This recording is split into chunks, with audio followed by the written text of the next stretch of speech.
Bien, vamos a ver la segunda parte de la unidad 1.1. Eh, Luego de esta, la tercera parte lo van a encontrar en una lista de reproducción que está en el canal de YouTube que se llama Estados Límite. O sea, no es un vídeo, sino que es una serie de vídeos eh, de distintos colapsos de estructuras y también de estado límite de vibración excesiva. Eh, Son videos muy cortitos, de 2, 4 minutos cada uno, por eso se puede perfectamente ver la secuencia entera, o sea que yo les aconsejo tomar la opción de reproducir todos, aprietan el botón de reproducir todos y les va saliendo uno a continuación del otro. El único que es un poco más largo es al final, que es un video preparado por mí explicando eh, algunas cosas interesantes que se pueden apreciar de esos videos de colapso y de vibraciones que se ven ahí. Bien, vamos a ver entonces esta segunda parte de la unidad 1.1, que consiste en ver fotos y tratar de identificar los estados límite de las estructuras que presentan distintos tipos de fallas.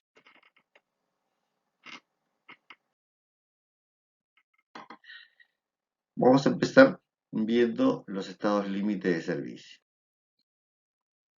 Bien, acá tenemos un ejemplo de un dintel que presenta una fisura apreciable. Esto claramente es un caso de fisuración excesiva. Para que tengan una idea, el tamaño de fisura admisible en hormigón armado es de 0,2 milímetros, o sea que es muy delgada la fisura admisible.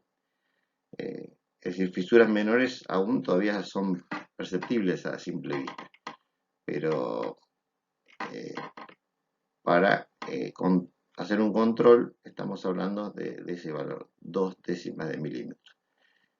Son valores que de cualquier manera se pueden reparar en la medida que no sean fisuras sistemáticas. Acá no es una fisura sistemática, sino que es una sola, que bien podría repararse, pero se aprecia a simple vista que es de más de 0,2 milímetros, o sea que está el estado límite realmente superado.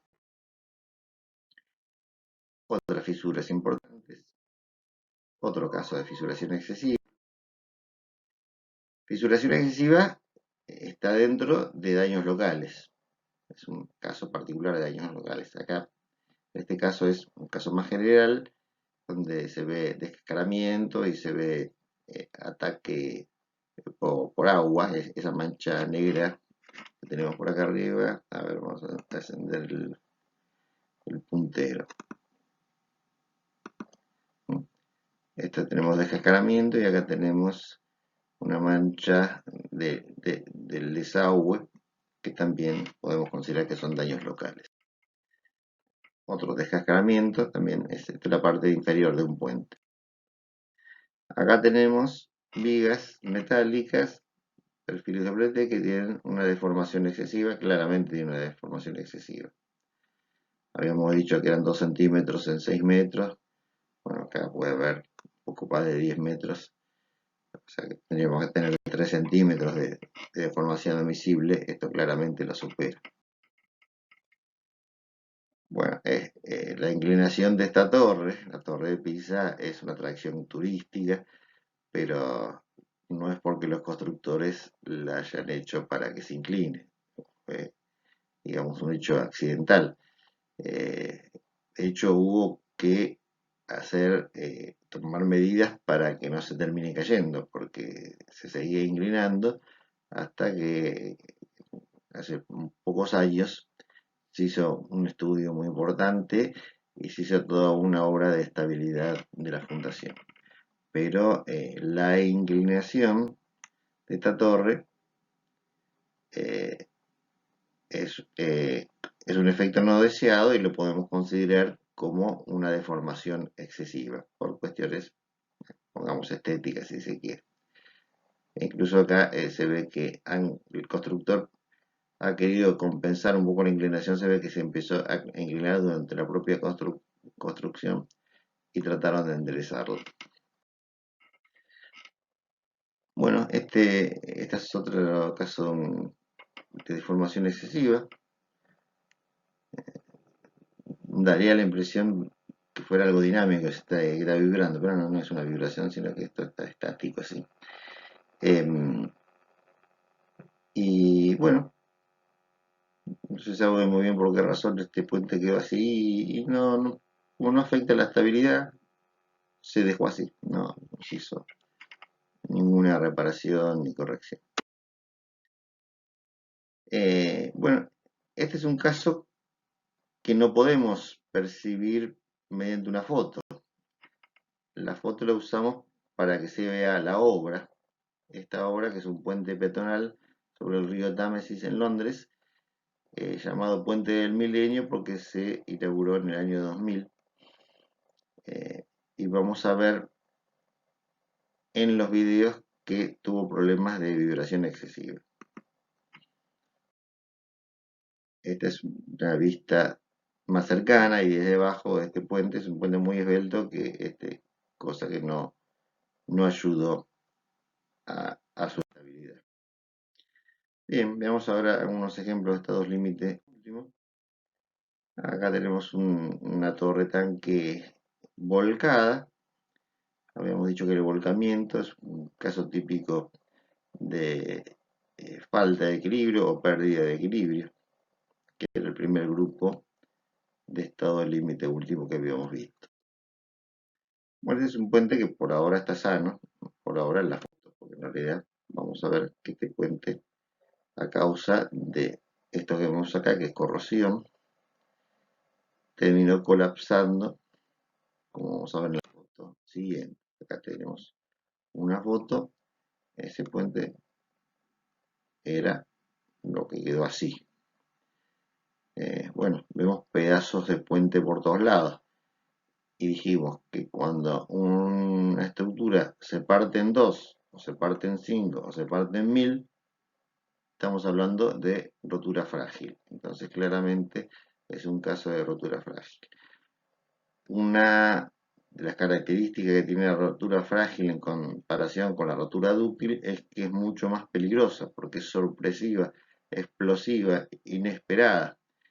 De hecho, este colapso fue filmado por cámaras de seguridad y lo vamos a ver en las diapositivas de esa lista de reproducción que les comenté. Van a ver que es muy, muy rápido la rotura. La rotura dúctil, en cambio, es más suave y es muy difícil que haya víctimas en la rotura dúctil. En esta rotura frágil, en este caso en particular, hubo incluso víctimas fatales. Otra vista del mismo puente después del colapso. Bien, este es un caso similar, solo que este es un puente de gas argentino, en la provincia de Buenos Aires, más chico, mucho más chico, que también se ven elementos cortados, y donde hay elementos cortados hay rotura de sección. ¿Por qué de sección? Pues esta sección es la que se cortó, ¿no? Rotura frágil. La causa también, corrosión en las uniones. Cuando hablamos de los elementos que se podían unir mediante articulaciones, esta es una articulación. Este es otro tipo de unión que es remache. O sea que tenemos elemento, elemento, unión, remache, elemento, elemento, unión, articulación. ¿Sí? Un derrumbe de un edificio donde vemos secciones de columnas cortadas, vemos escombros desparramados, piezas por todos lados.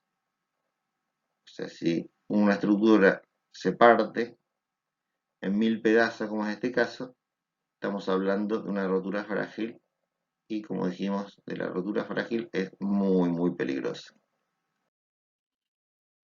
Este es un modelo. computacional de una rotura frágil también de un edificio, donde se puede ver el desmembramiento, la separación de las distintas partes constitutivas. Bien, este es un edificio que se volcó en bloque, es una serie de edificios iguales, y el edificio se quedó acostado, pero casi entero, digamos que daba ganas de volver a ponerlo de pie porque estaba muy entero. Eh, Vemos acá un detalle de las cercanías que nos explica por qué se cayó. Es decir, acá hubo un problema de fundación que tuve que ver con una gran lluvia que mojó mucho el suelo. Generalmente los colapsos concurren unas cuantas causas, no son por una causa sola. O sea, además de esas grandes lluvias, aparentemente las fundaciones no eran muy buenas, da la impresión de ser un pilotaje demasiado débil, que se terminó cortando, o sea, los pilotos tuvieron rotura de sección, que podríamos decir que si vamos a caracterizar la falla de este edificio, podríamos decir que es una rotura de sección porque se han partido en estas secciones los pilotes. Eh, Parecía volcamiento en la primera foto, pero bueno, en la medida que haya rotura de sección, esa es la que determina la rotura. Por eso lo catalogamos como rotura frágil. Acá tenemos otro tipo de colapso. Este también fue filmado. De hecho, esta foto es de la filmación que tomó una cámara de seguridad. Acá se cortan unos elementos tensores del puente. Esto fue durante la construcción del puente, no se había llegado a terminar. Por alguna razón, perdón, acá lo primero que falló fue un tensor que había acá, unía este punto con este, se cortó ese tensor, esto se abrió de patas, se abrió así en dos, al abrirse esta pilastra empieza a descender y no, me corrijo, no es que se cortaron los cables, sino que los cables aparecen doblados acá como que perdió tensión. O sea, este tablero normalmente cuelga del pilón por lo cual los cables deberían estar siempre tensos. Acá como empezó a hacer el pilón, los cables dejaron de estar tensos hasta que esto se derrumbó. ¿Cuál es el origen? Es la rotura de este tensor que acá no lo estamos viendo, pero que se supone que se cortó.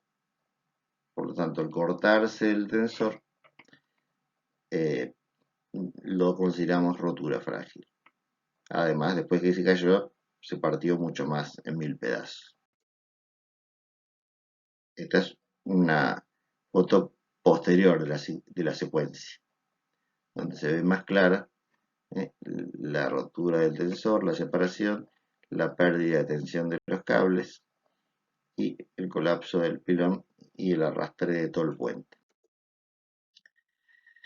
Esta es una galería de la Bolsa de Comercio, donde esta galería estaba sostenida por estos tirantes o tensores de acero.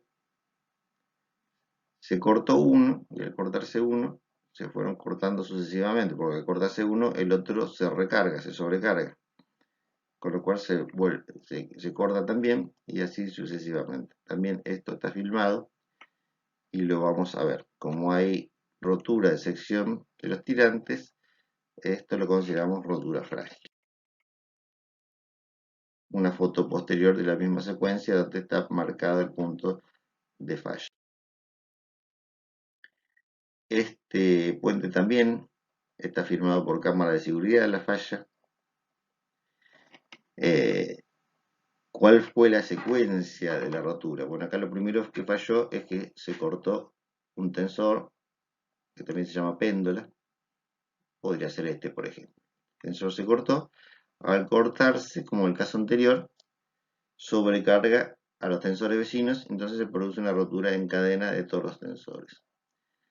Este es un puente en arco, que consiste en que la estructura principal es el arco y el tablero cuelga el arco. O sea, para sostenerse esto que es el tablero, tendría que estar colgado de estos tensores. Al cortarse el tensor, el tablero se quiebra por su propio peso y finalmente esto se precipita al agua, se descalza de los apoyos y todo el arco termina cayendo al agua. Ahora, cuando tenemos que atribuir la causa de la falla, ¿cuál fue? Fue el primer tensor que se cortó. Y como se cortó en dos, es una rotura frágil, una rotura de sección. Bueno, después vinieron, por ejemplo, una rotura dúctil acá del tablero. Esto es lo que llamábamos eh, transformación en mecanismo. Se forma una articulación y lo que era una sola pieza recta se transforma en dos piezas articuladas, ¿no?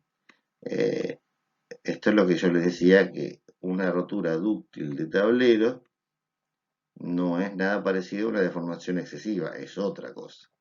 Eh, Una rotura, aunque sea una rotura dúctil, es una rotura con enormes deformaciones. Tanto así que hasta que no toca el piso, esto no frena. Un caso de deformación excesiva no pasa eso. Bueno, acá tenemos una falla por acción sísmica. En la medida que todas las piezas permanezcan unidas, lo vamos a considerar una rotura dúctil, o sea, una transformación en mecanismo. Esta es otra rotura dúctil, donde el origen de la falla es un descenso de este pilar. El pilar es el conjunto de estas cuatro columnas con la base. Debido a una crecida del río, socavó las bases y produjo el hundimiento. Al hundirse, se sobrecargó el tablero y falló en un punto débil, porque como ven, esta viga no tiene altura constante, sino que va variando la altura, y en el punto de mayor debilidad se formó una articulación llamada articulación plástica y se generó este mecanismo que vemos aquí. Claramente esto tampoco es deformación excesiva, esto es rotura, ¿no? Rotura dúctil. Lo vemos de arriba y de adelante. Bueno, acá un detalle. Y acá un esquema que explica lo que habíamos dicho de la transformación en mecanismo. La estructura original tenía este esquema. Es decir, estos círculos son articulaciones. Este es un vínculo que representa la base de fundación, la zapata enterrada. Esta es una columna, y la viga que trabaja así. Como ven acá, la, la viga apoya sobre las columnas estas, están simplemente apoyadas. Probablemente tenga un apoyo de neoprene, o según la época, antes de neoprene había placas de acero que se ponían. Pero como sea, es un apoyo simple, que acá se esquematiza con esa articulación que pusimos ahí. Así como está, esto es estable. Ahora, cuando desaparece este vínculo, pierde sustento la columna, se forma esa articulación acá en B, como vimos, y esto adquiere movimiento de esta forma. Se empieza a mover hasta que, bueno, en este caso se detuvo antes que la viga llegue al piso, a veces no se detiene. O sea, se detuvo porque a lo mejor la socavación descendió 1 metro, pero ya no daba para que descienda 2, porque ya no estaba tan socavado, entonces se frenó. Pero claramente es un caso de rotura dúctil o transformación en mecanismo. Bueno, este es otro caso de rotura dúctil que no siempre se llega al grado de deformación que vimos hoy. Esto quizás podría ser más confundido con deformación excesiva, Pero la diferencia es que observamos una articulación plástica que se produce ahí. O sea, en deformación excesiva, el material estaría intacto, pero que hay un daño muy grande en el material irreparable. Este puente, después de esto, hubo que demolerlo y reconstruirlo. Una rotura como este no se salva de la demolición. Si lo vemos más de cerca, bueno, acá se ve el daño que se produjo. Esto es la articulación plástica que mencionábamos. Bueno, visto de arriba, no parece tan deformado el puente, pero está deformado, se nota en la forma de la pintura. Acá tenemos otra rotura dúctil, otra transformación en el mecanismo. Acá tenemos una articulación plástica. Acá tenemos otra articulación plástica y tenemos el descenso por socavación, con lo cual se perdió el apoyo de esta base. Acá ya entramos en pandeo. Yo les dije que para imaginar el pandeo, pensar en una barrita de goma que la cargamos de punta. Bueno, parecería o parece difícil imaginar que el hormigón, con lo rígido que es, también pandea, pero sí, por lo que vemos acá, el hormigón, esta columna, pandea, zigzagueando así, cuando vence la capacidad que tiene la columna de resistir.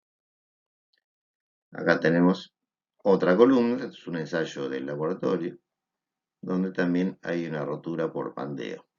Esta columna está sometida a un esfuerzo de compresión en el ensayo. Bien, para entender lo que pasó en este puente en arco que se cayó, se lo tengo que explicar un poquito. Se parece a uno de los puentes que vimos, también el puente en arco que se había caído, pero acá la secuencia es totalmente distinta. Uno se puede dar cuenta por la rotura que tiene el arco. Los arcos, lo mismo que las columnas, son también elementos comprimidos. Los elementos comprimidos son propensos al pandeo, y eso fue lo que le pasó a este puente. Este puente tiene dos arcos gemelos, uno a cada lado, y la forma de pandeo de los arcos es como una S. O sea, se levanta una mitad y se baja la otra mitad. Y esa es la forma de pandear que tiene un arco, que fue lo que pasó. Acá tenemos una articulación plástica que se produjo por efecto del pandeo y acá otra. Bien, entonces lo primero fue el pandeo de los arcos. Al pandear el arco, este punto se levanta y al levantarse este punto, este tensor se estira demasiado. Al estirarse demasiado se corta. Una vez que se cortó un tensor, nuevamente sobrecarga a los que están próximos y se empieza a romper en cadena todos los tensores. Cuando se cortan los tensores, el propio peso de esta viga no puede ser soportado, por lo tanto cae con una articulación plástica acá y una rotura dúctil de la viga. Es decir que hay una secuencia, hay roturas parciales, porque fíjense que acá tenemos varias roturas, o sea, el arco falla por pandeo, los tensores por rotura frágil y la viga por rotura dúctil. Pero si vamos a atribuirle cuál es la causa, es la primera causa, o sea, la encasillaremos como pandeo. Bien, acá comentamos que la mecánica estructural, como todo tipo de conocimiento, no es algo que esté terminado, sino que está en construcción, con avances día a día. Es decir, hay cosas que hoy se conocen, pero a medida que vamos haciendo obras cada vez más audaces, mayores o más complejas, pueden aparecer problemas inesperados. Acá hacemos referencia a que durante la mayor parte de la historia de la ingeniería estuvo disociada de la ciencia. Fue recién Galileo Galilei, en el siglo XVII, que plantea las bases de la ciencia moderna, y así todo, los ingenieros tardaron bastante en darse cuenta que eso podía ser aplicado en la ingeniería. De hecho, el propio Galileo estudió la resistencia de una viga. No lo estudió del todo bien, pero lo suficientemente bien como para los ingenieros lo pudieran haber usado. Bueno, se dieron cuenta un siglo después y a partir de ahí empezaron a usarlo y quedó para siempre. A partir de ahí, la ingeniería quedó indisolublemente ligada a la ciencia básica, particularmente matemática y física. Bueno, vamos a ver algunas de las mayores estructuras que hay en la actualidad. El puente de mayor luz del mundo es este, está en Japón.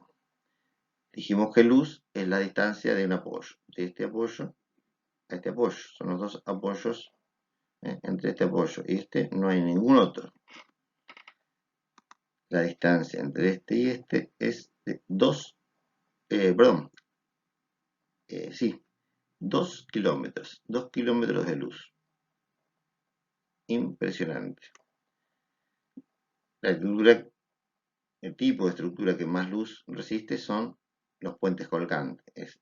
O sea, la estructura principal de estas son los cables que cuelgan de estos pilones, y de esos cables, a través de estos tensores, cuelga el tablero, que es de por sí una viga muy importante. Ese cablecito que vemos ahí, que parece un hilito, en realidad es un enorme cable, el más resistente del mundo y el más pesado del mundo. ¿Cuánto tiene de diámetro? Más de 1 metro, 1,11 m de diámetro tiene. Eso así, tan chiquito y tan finito como uno lo ve. Después tenemos el puente más alto del mundo, que está en China, a 565 metros de altura. O sea que vale un edificio de 200 pisos. 200 pisos es lo que hay de este punto a el fondo del valle. Otra vista del mismo puente donde vemos semejante altura. En cuanto a presas, la más alta del mundo se encuentra en el río Bash, en Tayikistán, y tiene 300 metros de altura. El edificio más alto en la actualidad es el Burj Khalifa, tiene 828 metros, se inauguró en 2010 y hay en proyecto otro a terminar supuestamente este año. La torre, este año estoy hablando de 2020, la torre Jeddah tiene 1000 metros de altura. Lo hicieron justo como para que le dé 1 kilómetro, ¿no? Kilómetro y un puchito para no decir que llegaron tan justo. Está bien, los últimos metros son una aguja, pero era cuestión de batir el récord del kilómetro. Y bueno, como reflexión final, decir que todas estas obras no son producto de un ingeniero, ni siquiera de un grupo de ingenieros. Cada obra es un equipo muy importante, por empezar de profesionales de distintas índoles, pero también de obreros y de distintos operarios, maquinistas, etcétera, donde a veces se han jugado la vida, como es la construcción de estos edificios, para que estas construcciones puedan ser llevadas adelante. Bien, eso es todo por esta clase.